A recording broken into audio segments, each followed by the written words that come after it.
কবুল হজের প্রতিদান জান্নাত ছাড়া আর কিছুই নয়। এক উমরা থেকে আরেক উমরা পর্যন্ত মধ্যবর্তী গুনাহের কাফারা হয়। সুবহানাল্লাহ। হজ ও উমরা শুধু একটি সফর নয়, এটি আত্মশুদ্ধি, গুনাহ মাফ এবং আল্লাহর নৈকট্য মহান লাভের সুযোগ। আসসালামু আলাইকুম ওয়া রাহমাতুল্লাহি ওয়া বারাকাতুহু।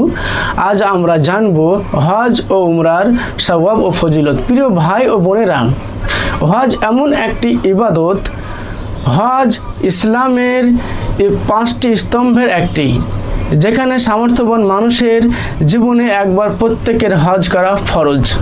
আর উমরা হলো অত্যন্ত একটি ফজিলতপূর্ণ একটি ইবাদত।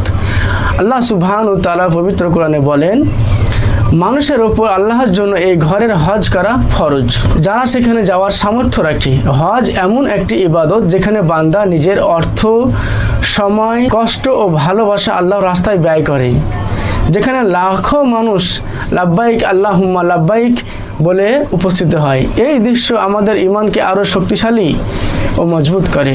রাসূল সাল্লাল্লাহু আলাইহি সাল্লাম বলেছেন, হজ ও উমরা তোমরা একত্রে আদায় করো, কেননা এই হজ ও উমরা দারিদ্রতা ও গুনাহ থেকে দূরে রাখে। যেমন লোহা, সোনা ও রূপার ময়লা হাপড়ের আগুনে দূর করে দেয়।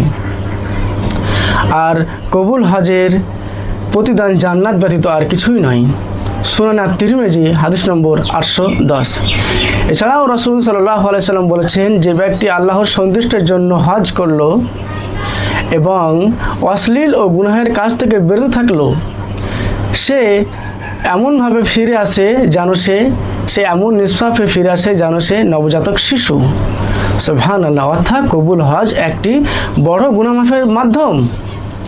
এছাড়াও রাসূল সাল্লাল্লাহু আলাইহি সাল্লাম বলেছেন, এক উমরা থেকে আরেক উমরা পর্যন্ত মধ্যবর্তী গুনাহের কাফারা হয়। আর কবুল হজের প্রতিদান জান্নাত ছাড়া আর কিছুই নয়। হজ ও উমরা শুধু একটি সফর নয়, এটি আত্মশুদ্ধি, আত্মত্যাগ। মানুষ ত্যাগ শেখে, বিনয় এবং আল্লাহর নিকটবর্তী হয়।